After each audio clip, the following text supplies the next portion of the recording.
ഇത് മൊസംബിയാണ് കേട്ടോ. പുളിക്കൽ കോഓപ്പറേറ്റീവ് ബാങ്കിൻ്റെ കർഷക സേവന കേന്ദ്രത്തിൽ കായ്ച്ച ഒരു മരമാണ്. ഇത് 2-3 വർഷമായിട്ട് ഞങ്ങൾക്ക് നന്നായിട്ട് കായ്ക്കുന്നുണ്ട്. ചെറിയ മരമാണ്. കായ തുടങ്ങിയിട്ട് ഇപ്പോൾ 2 വർഷമായി. കഴിഞ്ഞ പോലെ ഇതിന് മുകളിൽ കായ ഉണ്ടായിരുന്നു, ഇപ്പോഴും കായുണ്ട്. ഇപ്പോൾ അതാ ഇതിന് മുകളിൽ കായ ഉണ്ടല്ലേ, ഇതേ കായ തന്നെ ഇതാ അവിടെ ഒരു 3-4 കായ ഇതാ. ഈ കമ്പനി മുകളിൽ അതിനേക്കാൾ കൂടുതൽ ഒരു 3-4 അതിൻ്റെ മുകളിൽ ഇതാ, അവിടെ ഇതാ. അതിൻ്റെ മുകളിൽ എല്ലാ ഭാഗങ്ങളിലും കായായി തുടങ്ങിയിട്ടോ, വീണ്ടും കായാവാണ്. അപ്പോൾ ഇത് ഒരു മരം വീട്ടിൽ വെച്ചാൽ നമുക്കൊരു പൊതുവേ പഴവർഗ്ഗങ്ങൾ, ഇത്തരം പഴവർഗ്ഗങ്ങൾ ഉണ്ടാക്കണമെന്ന് ആഗ്രഹിക്കുന്ന ഒരുപാട് ആളുകൾ നമ്മുടെ നാട്ടിലുണ്ട്. അത്തരം ആളുകൾ, പല ആളുകളാണ് മൊസംബി ഉണ്ടോ, അതുപോലെ തന്നെ നാരങ്ങൻ്റെ തൈകൾ, നല്ല ഓറഞ്ചിൻ്റെ നല്ല തൈകൾ കിട്ടാനുണ്ടോ എന്ന് ചോദിച്ചു വരുന്നു. അത്തരം ആളുകൾക്ക് ഇത്തരമൊരു തൈയെ കൊണ്ടുപോയി വെക്കുന്നത് നന്നായിരിക്കും. വലിയ ചെറിയ തൈകൾ ഞങ്ങളടുത്തുണ്ട്. അത്തരം തൈകൾ കൊണ്ടുപോയി വെച്ചാൽ എന്താണെങ്കിലും 1-2 വർഷം കൊണ്ട് തന്നെ കായ പറിക്കാൻ കഴിയും. ഇത് കണ്ടില്ലേ ഇതിൻ്റെ കായൊക്കെ. ഇതൊക്കെ നടുമ്പം ഇത് വേഗം നേരത്തെ കായ്ക്കുന്നത് ഇതുപോലുള്ള ചട്ടികളിലാണ് കാണുന്നത്. മണ്ണിൽ വെച്ചത് കുറച്ചും കൂടിയൊക്കെ ഒന്ന് വെഴിയും മരമൊക്കെ ഒന്ന് ശക്തിപ്പെട്ടതിന് ശേഷം കായ വരുന്നത്. ചട്ടിയിൽ വെക്കുന്ന ഇതുപോലുള്ള ചട്ടിയിലോ ഗ്രോ ബാഗിലോ അതുപോലെ തന്നെ ഡ്രമ്മിലൊക്കെ വെക്കുന്നത് നേരത്തെ കായ്ക്കുന്നതായിട്ട് കാണുന്നത്. ഇതിൽ ചാണകപ്പൊടി അത്യാവശ്യം കൊടുക്കാം. കുറഞ്ഞ രീതിയിൽ രാസവളങ്ങളൊക്കെ കൊടുക്കുന്ന നല്ലതാണ്. എല്ലുപൊടി, വേപ്പിൻ പിണ്ണാക്ക്, ജൈവ പൊട്ടാഷൊക്കെ കൊടുത്തുകൊണ്ട് ആണ് ചെയ്യുന്നതെങ്കിൽ നന്നായിട്ട് കായലിലേക്ക് വരുന്നുണ്ട്.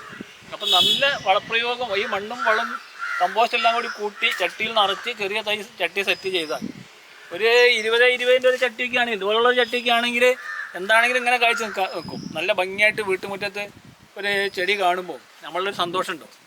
ഈ സന്തോഷത്തിലൊക്കെ നമ്മളെ കുട്ടികളെ കൂടി പങ്കാളിയാക്കുക. കുട്ടികൾക്ക് ഇത്തരം കാര്യങ്ങളൊക്കെ മനസ്സിലാക്കാനും കുട്ടികളെ അതിൽ പങ്കാളിയാക്കുന്നത് വളരെ നന്നായിരിക്കും.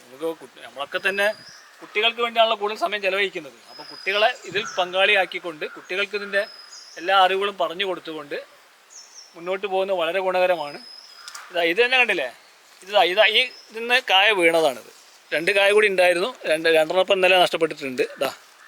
ഇതാണ് അതിൻ്റെ ഇതിന്നാണ് ഈ കായ വീണ് പോയത്. അതിൻ്റെ അടയാളമാണ് ഈ കാണുന്നത്, വെള്ള കളറായിട്ട് ഇവിടെ കാണുന്നുണ്ടല്ലേ, കായൻ്റെ കണ്ണി ഒഴിഞ്ഞ് നിൽക്കണത്. ഇതാണ് ഇതിൻ്റെ കായ. ഇതുപോലെ നന്നായിട്ട് പഴുത്ത് ഇതിൻ്റെ മുകളിൽ തന്നെ നിർത്താൻ കഴിയും. ഒരു പഴുപ്പിലൊക്കെ അത് വീണുള്ളൂ. ഇതിൻ്റെ തുണ ഇപ്പം ഇന്നലെ 2 ആദ്യം വീണ് പോയിട്ടുണ്ട്. പിന്നെ ഉള്ളൊരു കായാണ് ഇപ്പോൾ ഈ കാണുന്നത്. ഇനി ഇവിടെയൊക്കെ കായ ആയിട്ടുണ്ട്. ഇതിൻ്റെ പിന്നെ ചെറിയ ചെറിയ കായകൾ അവിടെയൊക്കെ രൂപപ്പെട്ട് വരുന്നുണ്ട് കേട്ടോ.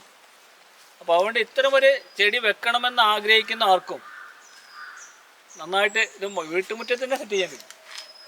ഇത് നമ്മൾ കാണേണ്ട ഒരു കാര്യം, ഇതിൻ്റെ വളപ്രയോഗത്തിൽ വളരെ ശ്രദ്ധിക്കണം.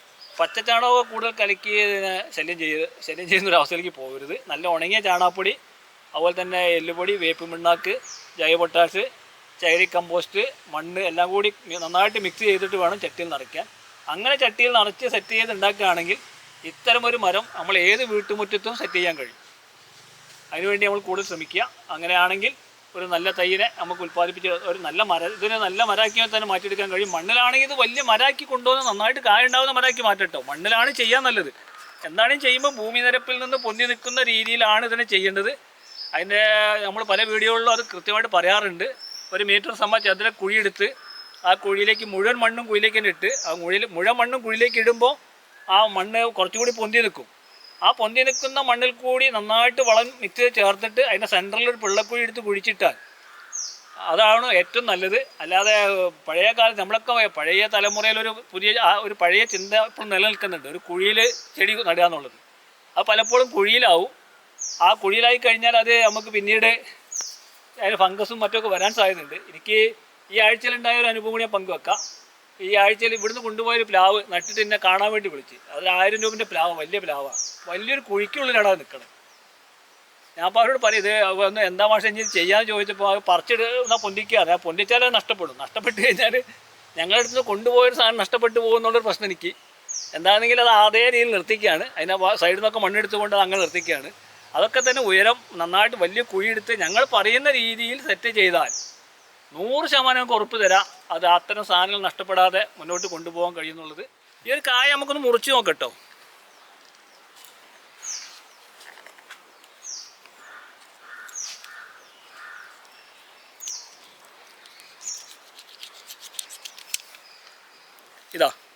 ഇത് നിറയെ വെള്ളം, ഇതിൻ്റെ കണ്ടില്ലേ നല്ല നീരുള്ള ഒരു സാധനമാണ് ഇട്ടത്. ഇതിൻ്റെ നീര് കാണട്ടോ.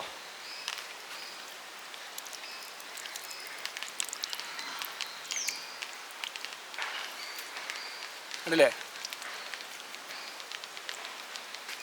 പിഴിഞ്ഞാൽ നന്നായിട്ട് നീര് കിട്ടും.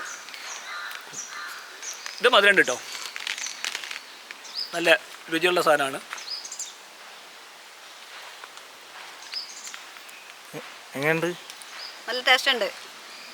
കടയിൽ നിന്ന് വാങ്ങുന്ന അതേപോലെ ഇത്തരം പഴവർഗ്ഗങ്ങളൊക്കെ ഒരു ഗാർഡനിൽ തന്നെ സെറ്റ് ചെയ്യാൻ കഴിയും കേട്ടോ. ഗാർഡനിൽ എന്ന് പറഞ്ഞാൽ ഇതൊക്കെ കണ്ടില്ലേ, ഇതിൻ്റെ കൂടെ ചെറിയ കായകളൊക്കെ ഇതൊക്കെ തന്നെ കാണുമ്പോൾ തന്നെ ഒരു നല്ല കാഴ്ച കിട്ടും. ഒരു ഗാർഡൻ സെറ്റ് ചെയ്യുന്ന ആളുകൾക്ക് ഇത്തരം ചെറിയ ചെറിയ പഴവർഗ്ഗങ്ങളൊക്കെ സെറ്റ് ചെയ്താൽ ഒരു ആരും ശ്രദ്ധിക്കപ്പെടുന്ന ഒരു സാഹചര്യത്തിലേക്ക് കൊണ്ടുവരാൻ കഴിയും. പിന്നെ അത് മാത്രമല്ല, ഇതൊക്കെ ബ്രൂണിങ് നടത്തി നന്നായിട്ട് ഭംഗിയാക്കി ഇട്ടാൽ ഒരു റൗണ്ട് ചെയ്ത നല്ലൊരു ചെടി നമ്മൾ വീട്ടുമുറ്റത്ത് നിൽക്കുന്നതായിട്ട് തോന്നും.